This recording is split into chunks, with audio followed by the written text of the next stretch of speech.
విద్యుత్ సర్ప్లస్ కు ఆనాటి ప్రభుత్వాలే కారణమన్నారు సీఎల్పీ నేత జానారెడ్డి. విద్యుత్ నిరంతర సరఫరాకు కాంగ్రెస్ ప్రభుత్వం ఎంతో కృషి చేసిందని, ఆనాటి ఫలితం కారణంగానే నిరంతర విద్యుత్ అందుతుందన్నారు. ప్రాజెక్టుల విషయంలోనూ కాంగ్రెస్ చేసిన కృషి ప్రజలందరికీ తెలుసన్నారు జానా. నిన్న మొన్న కేంద్ర మంత్రి ఒక ప్రకటన ఇచ్చినారు.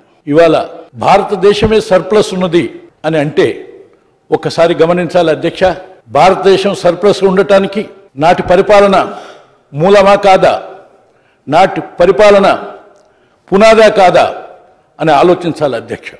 కారణం ఏ ప్రాజెక్ట్ అయినా కూడా ఇవాళ భారతదేశంలో కానీ ఇక్కడ కానీ 2-2.5 సంవత్సరాల్లో ఏదైనా ఉత్పత్తి కేంద్రాన్ని స్థాపించి ఉత్పత్తిలోకి తెచ్చినటువంటి ఉదంతం ఉన్నదా అని అధ్యక్ష నేను అడుగుతున్నాను అధ్యక్ష. అంటే గత ప్రభుత్వం స్థాపించిన ఉత్పత్తి కేంద్రాల యొక్క ఉత్పత్తి ఈ రోజు రావటమే ఇవాళ ప్రజల సమస్యని తీర్చడానికి మూలమైనటువంటి విషయాన్ని గమనించాల్సినటువంటి అవసరం అధ్యక్ష.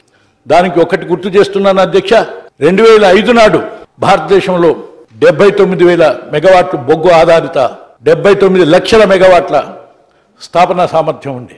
కానీ 2014-15 నాటికి 1,80,000 సుమారు స్థాపన సామర్థ్యం భారతదేశంలో పెంచినారు అధ్యక్ష.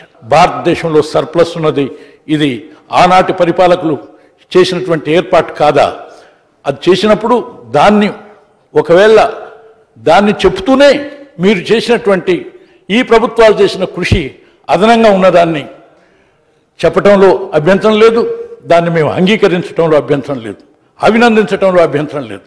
కానీ పూర్వ వైభవాన్ని కూడా అభినందించకుండా కేవలం అది విమర్శ కొరకు చెప్పడంలో అనేటువంటిది సహేతుకమా అనేటువంటి విషయాన్ని నేను గుర్తు చేస్తున్నాను.